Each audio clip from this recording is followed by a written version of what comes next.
Seperti yang kalian tahu, asrama adalah tempat penginapan yang ditujukan untuk anggota suatu kelompok, umumnya murid-murid sekolah. Tahun 2016, aku dinyatakan diterima di sebuah kampus swasta di salah satu kota besar di Indonesia. Sebut saja Kota B.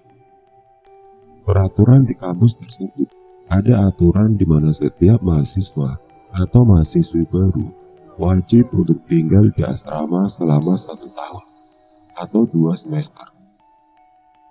Asrama yang aku tempati ini seperti asrama pada umumnya, sebuah bangunan dengan kamar-kamar yang dapat ditempati 4 orang untuk setiap kamarnya.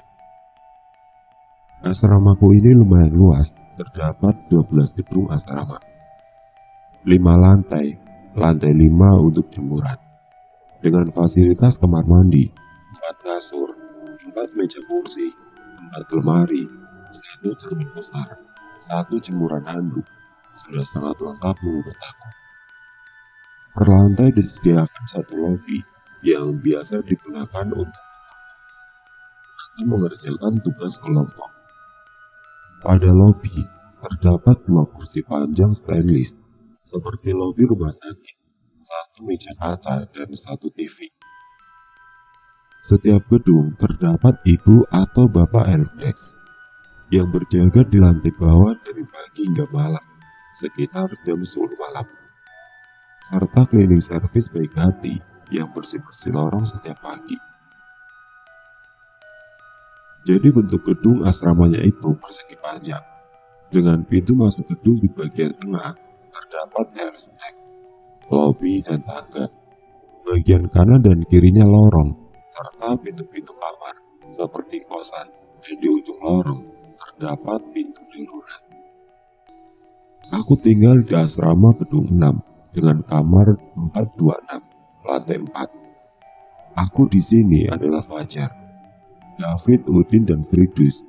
Nama samaran adalah teman sekamarku. Kami semua beda jurusan dan fakultas, kecuali aku dan Fridus. Kami satu fakultas, namun beda jurusan. Bulan-bulan awal kuliah, kehidupan kita di asrama tergolong santai.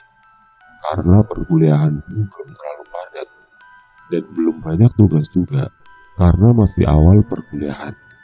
Sampai suatu sore, tak tak tak, sore, suara Udin sambil membuka pintu dan melepas sepatu.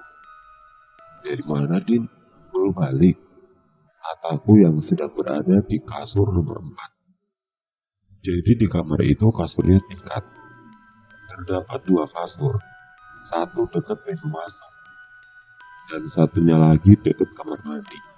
Nah, kasurku ini dekat dengan kamar mandi dan di bagian atas, sedangkan David di bagian bawah kasur aku. Firdaus dan Udin di kasur dekat pintu masuk kamar. Firdaus di bagian atas, Udin di bagian bawah. Di tengah-tengah antara kasur 1 dan 2 terdapat meja belajar yang berdempetan. Habis diisulit sama anak-anak kelas, kata Udin. Udin menutup pintu kamar dan dia segera menuju kasur untuk rebahan sembari memainkan ponselnya. Jam di dinding menunjukkan angka 5, tanda sebentar lagi matahari akan bertukar posisi dengan bulan. Karena posisi kamarku dekat dengan lobi lantai 4, jadi kadang terdengar suara orang-orang penghuni asrama yang sedang kumpul di lobi. Asrama ini pisah ya, antara gedung cewek dan cowok. Gimana fitnya, Din? Seru gak anak-anak kelasnya? Kata David sedang duduk di meja belajar 4. Lumayan lah, cuma belum terlalu akrab, kata Udin sembari memainkan ponselnya. Waktu pun berlalu, jam sudah menunjukkan pukul 10 malam. Semuanya pun mulai tertidur pulas. Aku terbangun. Kulihat jam dinding, masih pukul 2 malam. Aku terbangun gara-gara aku dengar suara geretan benda di lorong depan kamar, seperti kursi besi yang digeret perlahan. Sret, sret, terdengar dari lorong depan kamar. Mungkin tenaga asrama yang mindahin kursi, pikirku dan lanjut tidur. Paginya, aku terbangun pukul 7 pagi. Aku segera mandi karena akan mencari sarapan. Kebetulan hari ini kuliah siang. Tok tok tok. Suara ketukan pintu kamar mandi. Aku yang lagi mandi nyaut dong. Siapa? Mau mandi? Bentar, kataku. Tidak terdengar jawaban dari luar dan aku lanjut mandi. Saat keluar dari kamar mandi, ku tengok teman-temanku masih tertidur di kasurnya masing-masing. Aku masih positif thinking. Jahil nih, pasti pura-pura tidur, kataku dalam hati.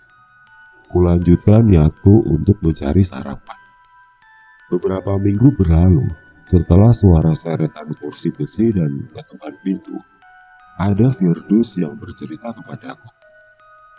Jar, ngerasa nggak di asrama ini banyak kejadian aneh? Ucap Firdaus membuka pembicaraan.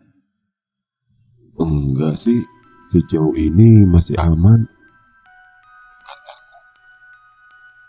Memangnya kejadian aneh seperti apa? Lanjutku.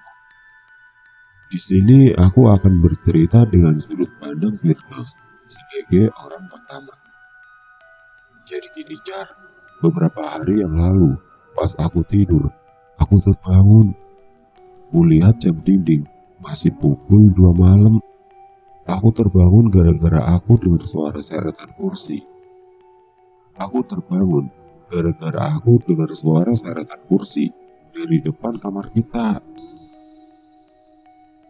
Aku penasaran, siapa sih yang seret kursi malam-malam gini depan kamar orang? Ganggu orang tidur aja. Karena penasaran, ku intip dari kaca di atas pintu. Soalnya kan kasurku di atas, dekat pintu. Jadi deket ke jendela kaca di atas pintu. Pas aku lihat, ternyata sosok perempuan bergaun merah. Posisi dia membelakangiku. Dalam pikirku, kok bisa perempuan malam-malam masuk gedung asrama cowok? Tidak lama kemudian, perempuan itu diam tidak bergerak. Perlahan, dia menggerakkan kepalanya pelan banget, sampai kepalanya memutar ke belakang 180 derajat. Dan sekarang, wajah kami saling bertatapan. Mukanya rata. Aku yang shock melihat wajahnya itu, cuma bisa kaget, terpaku melihatnya. Dia tertawa melengking melihat aku yang terpaku. Aku hanya bisa menyebut nama Tuhanku dan berdoa. Rasanya aku ingin menangis karena saking takutnya.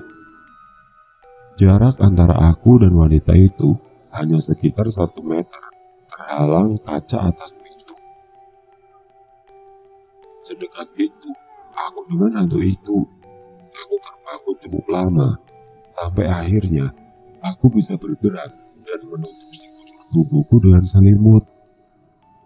Suara tawanya masih bisa kudengar di dalam selimut. Aku masih sangat ketakutan.